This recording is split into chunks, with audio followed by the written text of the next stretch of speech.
긴급 속보입니다. 정부가 국제금융기구 IMF에 구제금융을 공식 요청했습니다. 그날 TV 한 줄 자막이 우리 가족을 통째로 박살냈습니다. 나라가 사실상 부도라 불리던 그때 그는 명예퇴직 봉투 하나 들고 거리로 나앉았지만 주저앉지 않았죠. 막노동과 택배 알바 그리고 야간 경비를 하며 번 돈을 매달 금과 달러 이 빌딩 지분으로 바꿔왔습니다.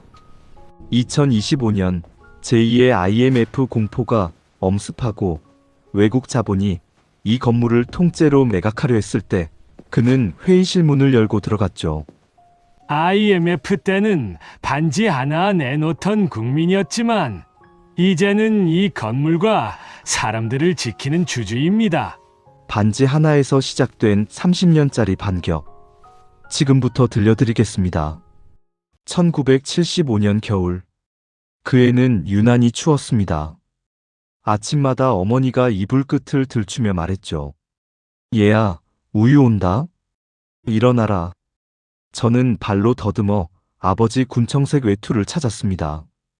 밤새 어머니가 덮어주신 그 외투를 뒤집어 쓰고 맨발로 마루에 서면 발바닥은 시렸지만 가슴은 이상하게 든든했어요. 대문을 열면 골목 아래서 우유 배달 오토바이 소리가 올라왔습니다. 유리병 부딪히는 소리. 녹슨 우유꽂이에 하얀 병이 꽂혀 있으면 저는 그걸 두 손으로 꼭 안고 들어오며 생각했죠. 우리 집도 조금씩 나아지고 있다. 뚜껑을 열면 위에 뜬 크림을 어머니가 손가락으로 떠서 제 입에 쏙 넣어주셨습니다. 우유 냄새 사이로 비누 냄새, 연탄재 냄새까지 한꺼번에 들어왔죠. 그게 저한테는 우리 집 냄새였습니다. 학교 난로 위엔 양은 도시락들이 빼곡했습니다. 점심시간에 뚜껑을 열면 누른 밥 위에 멸치볶음, 김 한 장, 가끔 계란부침 한 조각이 올라오면 그날은 잔칫날이었죠. 저녁 밥상, 손때 묻은 밥상 위에 김치 한 접시, 멸치볶음. 아버지가 젓가락을 놓고 물었습니다. 니 나중에 뭐 될 끼고? 저는 아무 생각 없이 웃으며 대답했어요. 나 그냥 아버지처럼 일하면 되지 뭐. 아버지는 한숨을 삼키듯 제 머리를 쓰다듬으며 말했습니다. 그래도 너는 글 배우고 신문도 보고 나처럼 손으로만 일하는 사람은 되지 마라. 네 세상은 우리 세상보다 좀 더 넓어야 된다. 그땐 그냥 밥상머리 잔소리로 들렸습니다. 나중에 알았죠. 우리 집이 가진 전부를 짜내서 저한테 건네던 소원이었단걸요. 고등학교를 졸업하고 저는 결국 서울행 기차에 올랐습니다. 역에서 어머니는 보따리를 뒤적이다 말했어요. 이러다 네가 보따리만 들고 살겠다. 아버지는 국밥 한 그릇 앞에 말이 없더니 한마디 했습니다. 국물까지 다 묵어라. 서울 가면 이런 것도 비쌀 낀데. 기차가 떠날 때 창밖에서 흔들리던 어머니 손수건이 점 하나로 사라질 때까지 저는 눈을 떼지 못했습니다. 서울 변두리 빵공장 기숙사. 밀가루 반죽 나르고 트레이 옮기며 첫 월급날 노란 봉투를 쥐고 고향집 대문을 열었을 때 어머니는 말했죠. 이걸 다 보내면 넌 뭐하고 사노? 니도 좀 써라. 아버지는 담배를 한 모금 빨고 말했습니다. 네 이름으로 적금 하나 들어라. 월급에서 조금만 떼서 나머지는 집에 두고. 그 말에서 저는 느꼈습니다. 우리 집이 저한테 걸어둔 마지막 희망을요. 군대를 다녀온 뒤 저는 회사라는 곳을 꿈꾸기 시작했습니다. 작은 무역회사에서 전화가 왔을 때 수학이 넘어 목소리가 말했어요. 김영수 씨, 출근 한번 해봅시다. 그날 종로 네온사인이 다 제 축하 불꽃처럼 보였습니다. 처음엔 커피 심부름, 팩스, 서류 나르기. 하지만 저는 남들보다 오래 남아 서류를 읽고 거래처 자료를 들여다봤습니다. 시간이 지나 명함에 대리가 찍혔고 어느 가을날엔 영업부 과장 김영수라는 글자가 박혔습니다. 그날 퇴근길, 노랗게 물든 은행나무 아래에서 저는 스스로에게 말했죠. 그래, 이제 나도 한 집안의 기둥이 됐다. 결혼을 하고 낡은 전세방에서 시작한 신혼살림. 아이들이 태어나고 겨우겨우 모은 돈으로 서울 외곽 전세 아파트에 도장을 찍던 날, 아내가 창밖을 보며 물었습니다. 여보, 진짜 우리 집이야? 저는 대답 대신 어린 시절 살던 흙바닥 골목이 떠올라 그냥 웃었습니다. 텔레비전에서는 매일같이 말했죠. 한국 경제 또 한 번의 도약. 주가지수 역대 최고. 저는 믿었습니다.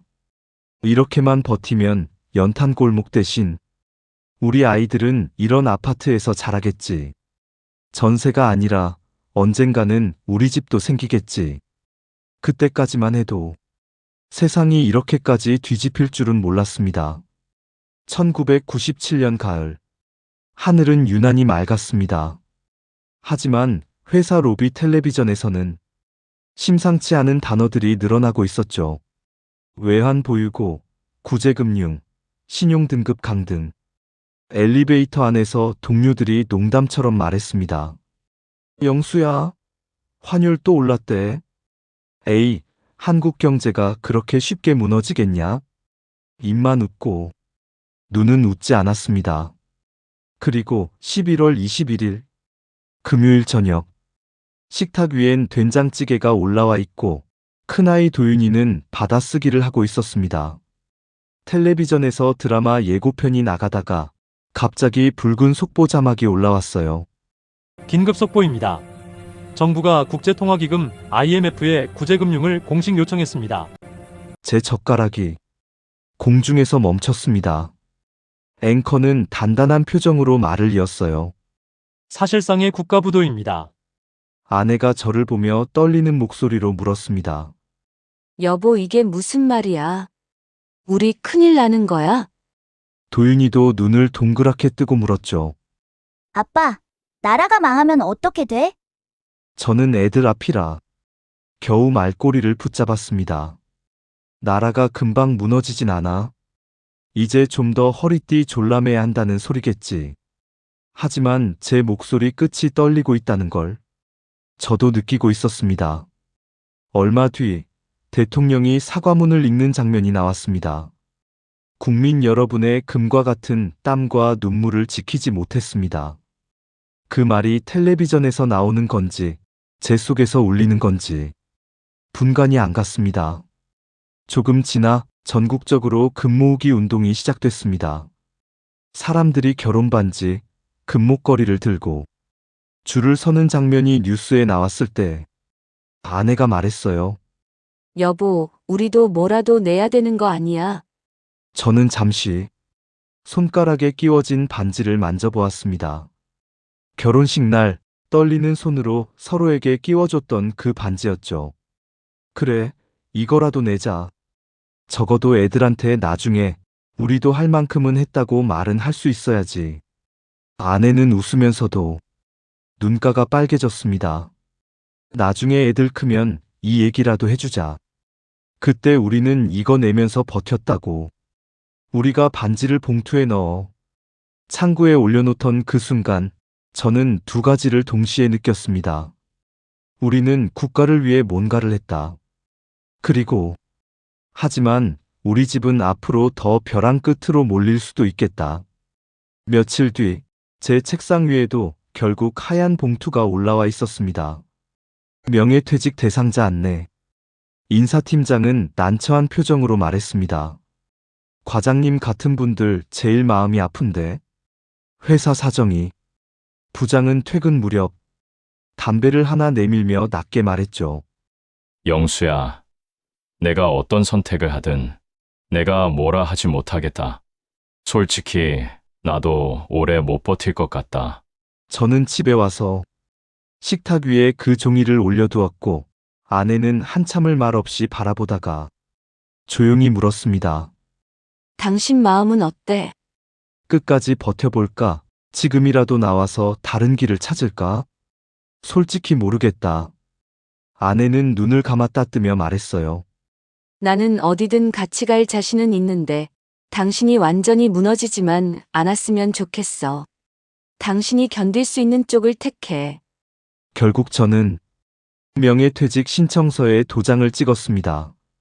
도장을 누르는 그 찰나 잉크 냄새와 함께 제 전성기라는 말이 함께 눌려 사라지는 기분이었습니다. 퇴직금은 카드가 전세 보증금 메우고 아이들 학원비 메우고 나니 금세 바닥이 났습니다. 저는 공사장 인력사무소에 줄 서 있는 사람이 되었고 저녁에는 택배 상하차, 대리운전까지 닥치는 대로 붙잡았습니다. 하루는 얼어붙은 새벽 공사장에서 철근을 메고 올라가다 문득 생각했어요. 나도 얼마 전까지만 해도 명함에 과장이라 찍혀있던 사람이었는데 나라가 무너진다고 할 때 나는 그냥 뉴스만 보고 있었지. 준비도 계획도 없었다. 그날 밤 아이들이 잠든 뒤 저는 텔레비전을 껐습니다. 그리고 남는 푼돈으로 산 중고 경제 잡지를 펼쳤어요. 어지럽게 적힌 단어들 중 몇 개가 유독 눈에 들어왔습니다. 외환, 금, 달러, 위기, 자산. 그때 마음속에서 문장이 하나 또렷해졌습니다. 나라만 욕하면서 또 당하지 말자. 이번에는 방향을 바꾸자. IMF 때문에 무너졌다면 다음 위기에는 IMF를 준비한 사람이 되자. 몇 해를 전전하다 저는 한 빌딩의 야간 경비 자리를 소개받았습니다. 제가 평생 붙들게 될 한성 빌딩이었죠. 밤마다 사람들이 퇴근하고 난 뒤에 건물은 조용했지만 저는 그 고요 속에서 더 많은 걸 봤습니다. 청소 아주머니, 야근하는 직원, 택배 기사들, 그리고 전기실, 기계실, 지하 공간까지. 연탄 골목에서 자라 공장과 회사를 거쳐 여기까지 온 제 인생이 이 빌딩 하나에 겹쳐지는 느낌이었어요. 야간 경비실에는 작은 전기난로와 헌 책상, 낡은 라디오 하나뿐이었습니다. 하지만 그 자리에서 저는 두 번째 학교를 다니기 시작했습니다. 신문을 펴면 정치면, 사회면보다 경제면부터 읽었습니다. 모르는 단어가 나오면 작은 노트에 옮겨 적었죠. 어느 밤 라디오에서 한 경제학자가 말했습니다. IMF 때 우리가 금을 내서 나라를 살렸죠. 하지만 앞으로는 각자 가정이 작은 중앙은행이 돼야 합니다. 위기에 강한 자산을 조금씩이라도 가져야 합니다. 그게 금이고 달러고 현금 흐름입니다. 그 말을 듣는 순간 머리를 한 대 얻어맞은 것 같았습니다. 우리는 그때 반지를 내놓고 끝났지만 부자들은 그 뒤로 금을 사모았겠구나. 그날 이후 저는 한 달에 얼마를 벌든 무조건 위기 대비라는 항목을 먼저 떼어놓기로 마음먹었습니다. 사람들이 여유가 있으니까 투자하지라고 말할 때 저는 거꾸로 생각했어요. 투자를 해서라도 여유를 만들자. 안 그러면 또 IMF가 와도 맨 앞줄에서 잘려나간다. 처음엔 한 달 5만 원, 10만 원. 누가 보면 비웃을 액수였지만 저는 은행에 가서 달러 통장을 열고 작은 골드바 한 조각을 샀습니다. 직원은 웃으며 말했죠. 이 정도 금액이면 금거래 수수료가 더 아까우실 텐데요? 저는 웃으며 대답했습니다. 괜찮습니다. 저한테는 연탄 2장 값이었습니다. 예전에 연탄 가게 아저씨가 2장 얹어주신 덕에 한겨울을 버텼거든요. 이제는 제가 제 집에, 제 인생에 연탄 2장 더 얻는 셈 치렵니다. 그 뒤로 수십 년 동안 저는 규칙을 하나도 안 어겼습니다. 월급이든 알바비든 들어오는 돈의 일정 비율은 무조건 금과 달러로, 빚으로는 투자하지 않는다. 제가 이해하는 것만 산다. 사람들이 주식으로 돈 번다고, 코인으로 대박 난다고 할 때도 저는 야간 경비실에서 그들의 기쁨과 절망을 동시에 보았어요. 그래서 더더욱 한 걸음 느리더라도 무너지지 않을 자산을 택했습니다. 2008년 글로벌 금융위기가 왔을 때 뉴스는 또다시 공포를 쏟아냈습니다. 하지만 IMF 때와 달리 저는 이번엔 달랐어요. 그때 적어둔 노트를 꺼내보며 이렇게 적었습니다. 위기 때 싸지는 것들, 차곡차곡 담을 것. 공포가 헤드라인에 가득 찼을 때 나만큼은 계획대로 움직일 것. 사람들이 주식 줄이겠다고 집이라도 팔까 고민할 때도 저는 제 작은 규칙 안에서 달러와 금, 그리고 제가 지키고 있는 이 빌딩의 지분을 조금씩 더 늘렸습니다. 시간은 느리게 흘렀지만 숫자는 조용히 바뀌고 있었어요. IMF 직후 한 돈, 두 돈도 힘들던 금이 어느새 수배로 올랐고 달러 통장의 숫자도 서서히 불어났습니다. 한때 누군가에게는 그까짓 거였을지 모를 작은 골드바들이 저한테는 자존심과 생존권이 되었어요. 시간이 흘러 2020년대 코로나, 인플레이션, 금리 인상이라는 말이 매일 뉴스에 나왔습니다. 이번에도 사람들은 말했죠. 이제 한국 경제 끝났다. 집값 무너진다. 주식시장 망했다. 저는 경비실에서 라디오를 들으며 씁쓸하게 웃었습니다. IMF 때도 2008년에도 사람들은 늘 끝났다고 했다. 그런데 끝난 적은 없었다. 무너지는 건 준비 안 된 사람들의 자리와 빚으로 버티던 사람들의 성이었다. 저는 제 방식대로 똑같이 움직였습니다. 절대 무리하지 않고 이해되는 범위에서 금과 달러, 그리고 제가 지키는 이 빌딩의 지분을 더 가져왔어요. 어느 날 재개발 당시 작성된 서류들을 꺼내다 저는 깜짝 놀랐습니다. 몇 장의 종이 위에 적힌 숫자들을 더하니 생각보다 커진 거예요. 내가 이렇게까지 모았나?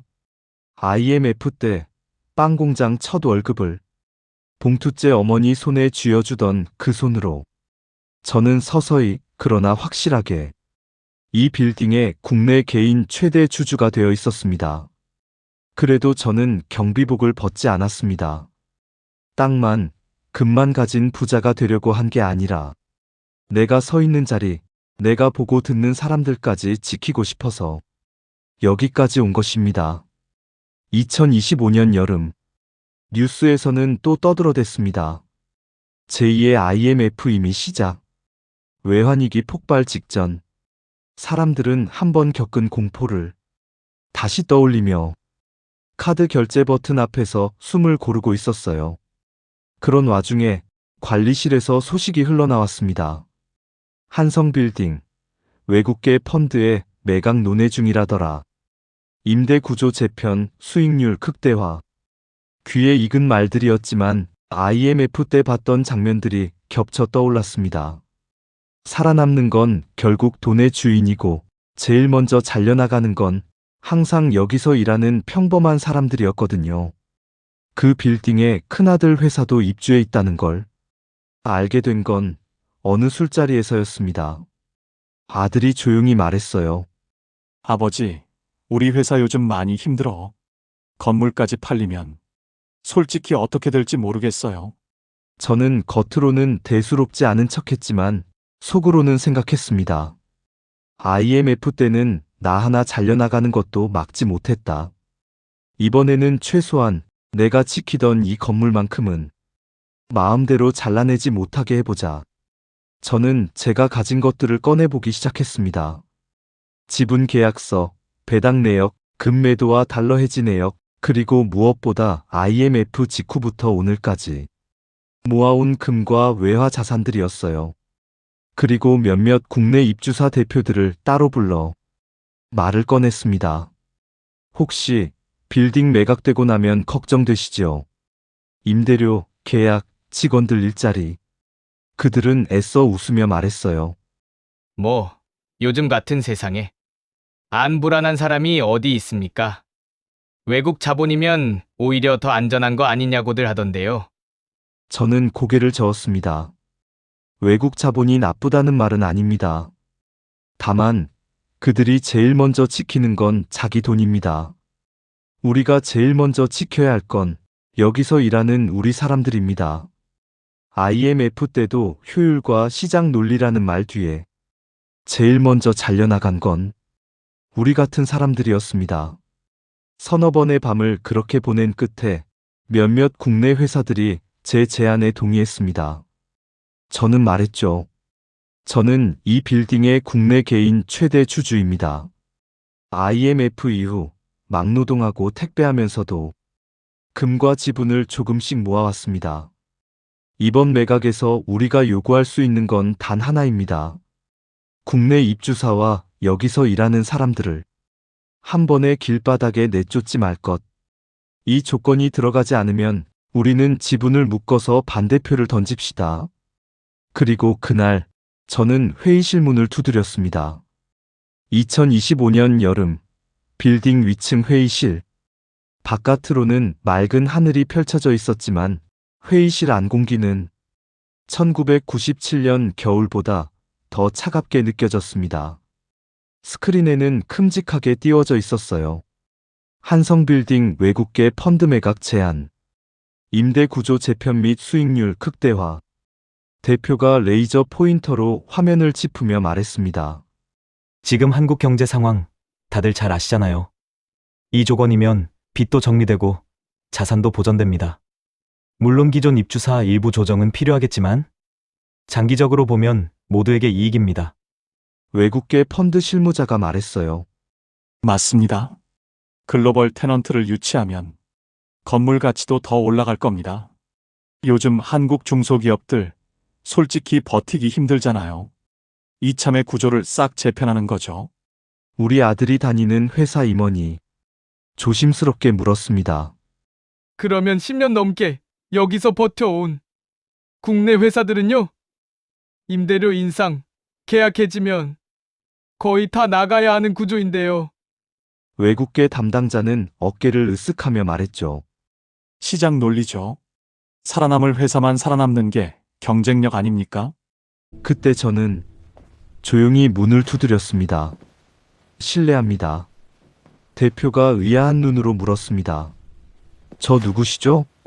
저는 회의실 안으로 들어가 서류 뭉치를 테이블 위에 내려놓았습니다. 이 빌딩 지하에서 야간 경비를 보고 있는 사람입니다. 그리고 이 빌딩의 국내 개인 최대 주주입니다. 김영수라고 합니다. 대표가 서류를 넘기다 눈을 크게 떴습니다. 지분이 이렇게나 되십니까? 외국계 담당자가 코웃음을 치듯 말했어요. 그래도 전체 지분에서 보면 소수 아닙니까? 절차대로 동의만 해주시면 됩니다. 저는 IMF 때 들었던 것과 똑같은 말들을 떠올리며 천천히 말을 이었습니다. IMF 때도 그랬습니다. 절차상 문제 없다고 했고, 시장 논리라고 했고, 효율이라고 했습니다. 그 사이 좋은 회사와 땅, 빌딩이 줄줄이 외국 자본에 넘어갔죠. 그때 골목마다 나라 팔아먹었다는 욕이 돌았습니다. 저도 그 욕을 하던 사람 중 하나였습니다. 그래서 IMF 이후 저는 욕만 하는 대신 금을 모으기 시작했습니다. 회의실이 조용해졌습니다. 저는 또 다른 서류철을 펼쳤습니다. 이건 IMF 이후 30년간 제가 모은 금과 달러, 그리고 이 빌딩 지분의 기록입니다. 막노동에서 번 돈, 택배 상하차에서 번 돈, 야간 경비하며 번 돈. 그 돈으로 금을 사고, 달러를 사고, 기회가 올 때마다 이 빌딩 지분을 조금씩 사들였습니다. IMF 때 반지 하나 겨우 내놓던 사람이 이제는 금과 지분으로 이 빌딩을 지킬 수 있을 만큼 성장한 겁니다. 이건 제 개인의 부자가 된 이야기가 아닙니다. IMF 이후 이 나라가 얼마나 단단해졌는지에 대한 증거입니다. 외국계 담당자가 말했습니다. 그래서 요구가 뭡니까? 딜 자체를 막겠다는 겁니까? 저는 고개를 저었습니다. 아닙니다. 이건 협박이 아니라 IMF를 겪은 한국인의 협상입니다. 우리는 이미 한 번 온 국민이 결혼 반지까지 내놓으며 나라를 살려냈던 사람들입니다. 이번에는 제 세대가 금과 지분으로 버티며 만든 힘을 가지고 요구하는 겁니다. 조건은 세 가지뿐입니다. 첫째, 국내 입주사 대량 해지 금지. 둘째, 일정 기간 임대료 인상 상한. 셋째, 이 빌딩에서 일하는 사람들. 경비 청소 택배 노동자에 대한 고용 최소 보장.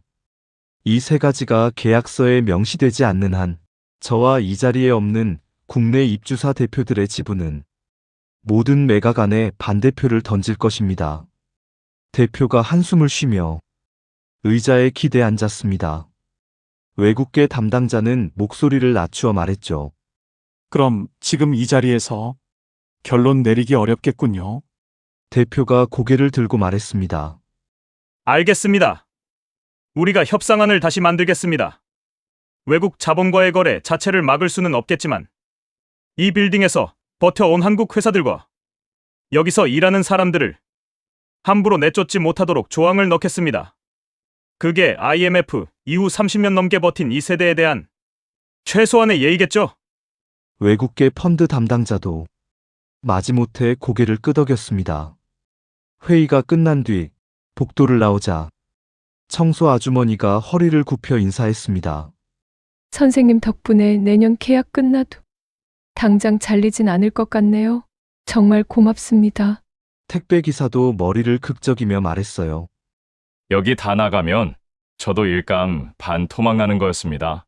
이런 말 뉴스에서나 나올 줄 알았는데 오늘 속이 다 시원했습니다. 저는 손사래를 쳤습니다. 에이, 별 말씀을요.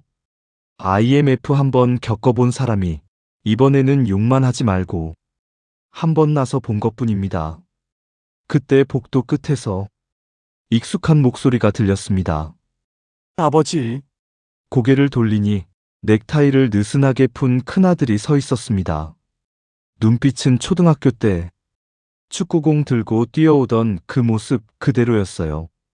아들은 다가와 제 소매를 꼭 잡고 말했습니다. 아버지, 오늘 하신 말씀 다 들었어요. 아버지는 우리 회사만 살리려고 한 게 아니었네요. 이 빌딩에서 일하는 사람들, 그 뒤에 있는 가족들까지 다 같이 지키려고 한 거였죠? 저는 웃었습니다. IMF 때 아빠는 내 밥값 걱정밖에 못했다. 나라 욕하면서도 막으러 갈 힘도 용기도 없었어. 그래서 그 뒤로 욕만 하지 말고 금이라도 모으자고 다짐했다. 이번에는 나라 전체를 살리겠다는 것도 아니고 거창한 것도 아니다. 이 빌딩, 그리고 네가 일하는 이 자리만큼은 두 번 날리는 꼴을 보기 싫더라. 그래서 한번 붙잡아 본 거다. 아들은 눈물을 글썽이며 말했습니다. 사람들은 대통령이 나라를 지킨다고 생각하는데 진짜 나라 지키는 사람은 아버지 같은 사람인 것 같아요. IMF 때 반지 하나 내던 평범한 시민이 30년 동안 금 모으고 버티다가 다시 외국 자본 앞에서 이 건물 사람들 지켜달라고 협상하는 나라. 이런 나라면 아직 끝난 거 아니죠? 저는 고개를 저었습니다. 노벨상 받을 일도 훈장 받을 일도 아니다. IMF 때 금 모으기 운동에서 반지 하나 내던 사람이 이제는 금과 지분으로 자기 자리 하나 지키는 것뿐이다. 근데 그런 사람들이 이 나라 구석구석에 많이 있을 거다. 그게 대한민국이다. 복도 창문 너머로 노을이 기울고 있었습니다. 1997년 IMF 속보가 나던 그날 저녁 우리 집 식탁을 비추던 텔레비전 불빛이 겹쳐 보였어요. IMF는 한번 우리 가족을 무너뜨렸습니다. 명함 위 과장이라는 두 글자는 떨어져 나갔고 저는 막노동과 택배, 야간 경비까지 다시 바닥부터 올라와야 했어요. 하지만 그 부서진 자리에서 저는 다른 것도 배웠습니다. 나라를 욕하는 대신 경제면 한 줄이라도 더 읽는 법. 통장에 숫자만 쌓는 게 아니라 위기 때도 나를 지켜줄 방향을 고민하는 법. 그리고 욕만 하기 전에 한 번은 직접 앞에 나서 보는 법. 저는 대통령도 아니고 재벌도 아니고 학자도 아닙니다. 그냥 한때 IMF로 잘려나간 과장이었고 지금은 빌딩 지하에서 근무표를 채우는 경비 아저씨이자 이 빌딩의 금과 지분을 30년간 모아온 평범한 한국 아버지일 뿐이죠. 그래도 이제는 압니다. 나라를 지킨다는 건 거창한 구호가 아니라 내가 서 있는 자리 하나를 끝까지 지키는 일이라는 걸요. 그리고 그런 자리를 지키는 사람들이 연탄 골목, 공장, 사무실, 편의점, 택배 트럭, 빌딩 경비실 곳곳에 아직도 수없이 서 있다는 걸 압니다.